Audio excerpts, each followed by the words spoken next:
Hello, my spooky friends, and welcome back to Where Midnight Looms. My name is Lisa, and in today's video, I'm going to show you how we made a scary tree with these 5 paint buckets, some chicken wire, and a whole ton of spray foam. So we didn't really have a blueprint for this project. We were kind of making it up as we went along. But it turned out great, and I hope that you will stick around and watch and see how this goes. Now, we glued the lids onto these buckets using no nails. And we did go in and put in a couple of like nuts and bolts in various places to keep things sturdy and to keep things from getting wobbly. You can see we also went in and put in the triangle legs on the sides of the bucket there. And we did those with screws and nuts and bolts as well to keep them secure to the bucket. And we will go back in and add longer legs, but for now we just wanted to be able to get it set up on the back porch there so we could start working on it and making sure that it was going to be sturdy. And we weren't sure if we were going to do 4 buckets or 5 buckets, but once we got to the 5 buckets worked out, and I was like, this is going to be great because this is going to be a super tall, scary tree. So the next thing we did was we went in and wrapped the chicken wire around them because we needed the chicken wire so that the spray foam had something to hang on to other than the buckets. And we knew that it would work out much better with the chicken wire.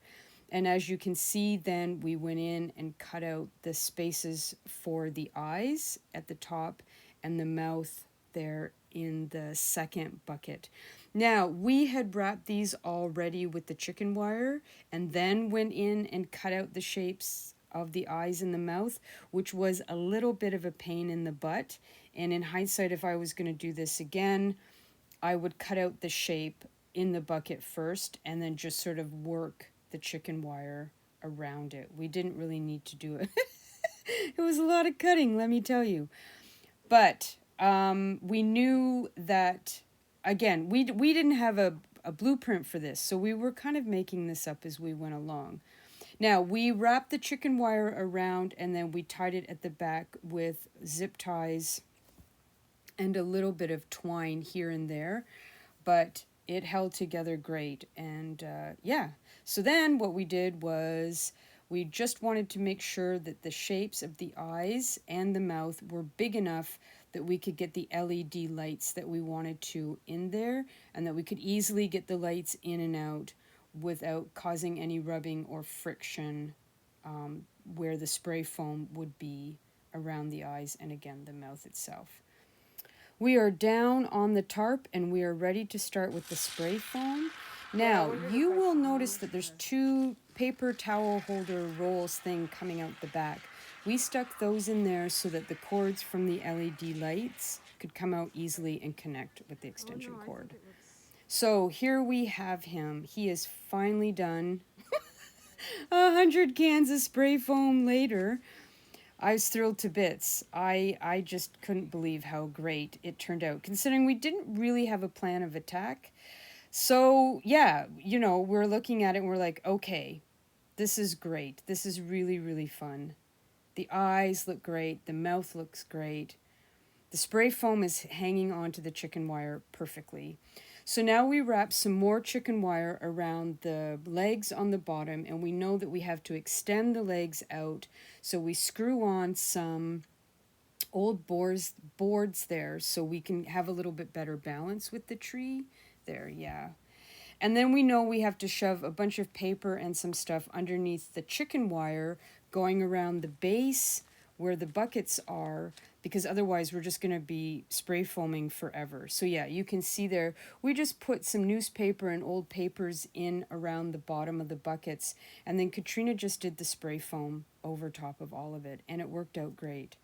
So here he is, he's finally finished, and we're super excited. And here are some of the spray cans that we used.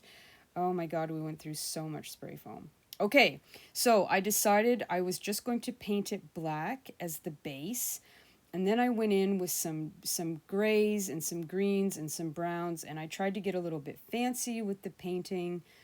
And honestly, in the daytime, it looks absolutely amazing. I was really happy with how this turned out at this point. So this is the first go with the LED lights. We put one in the mouth and one from the outside shining on with the green, and here we have the purple, which looks great. So this was the maiden voyage, if you will, and we put it out. This was about 4 years ago, and I decided that we were just going to use sticks and twigs, and we shoved them in the top of his head, and it worked okay for the first couple of years, but I decided we could do a little bit better and make him look even more spooky, because the top of it really, was just as important as the rest of the tree. And that was also the year we got the tentacles out of the witch's hut as well.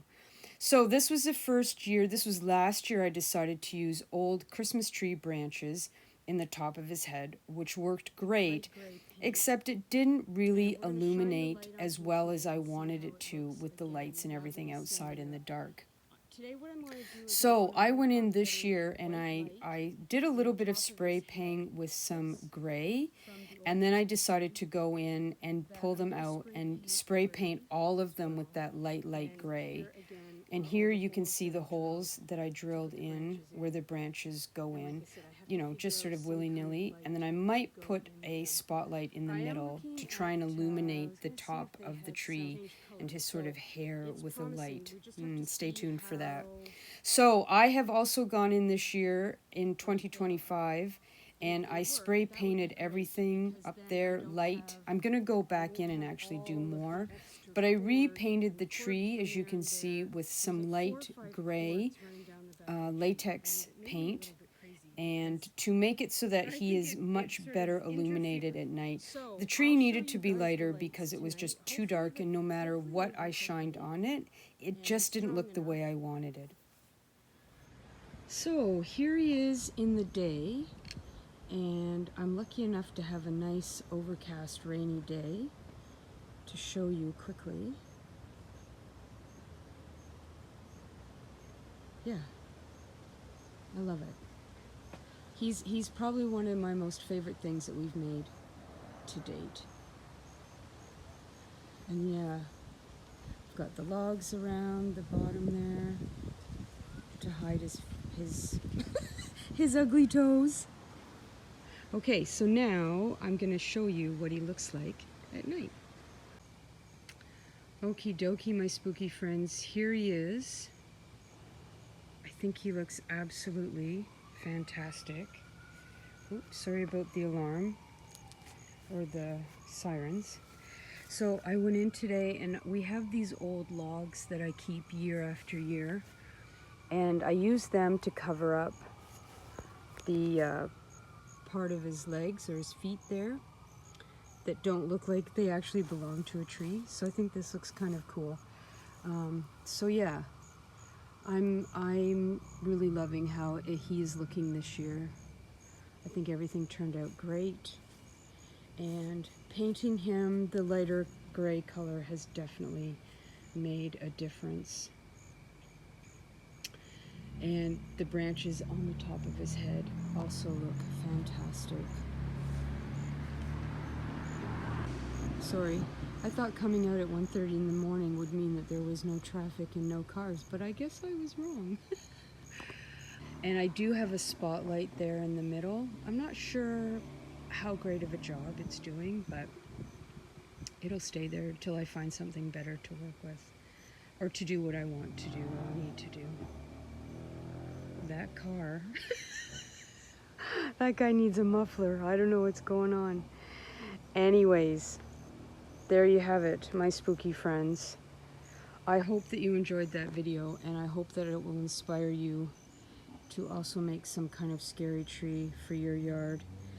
If you have any questions, leave them in the comment section down below, and I will get back to you as soon as possible. And if you like this video, please do give it a little thumbs up.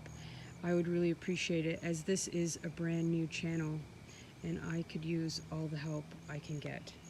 So thanks everybody for watching, and until the next video, stay spooky, my friends, and I will talk to you very soon.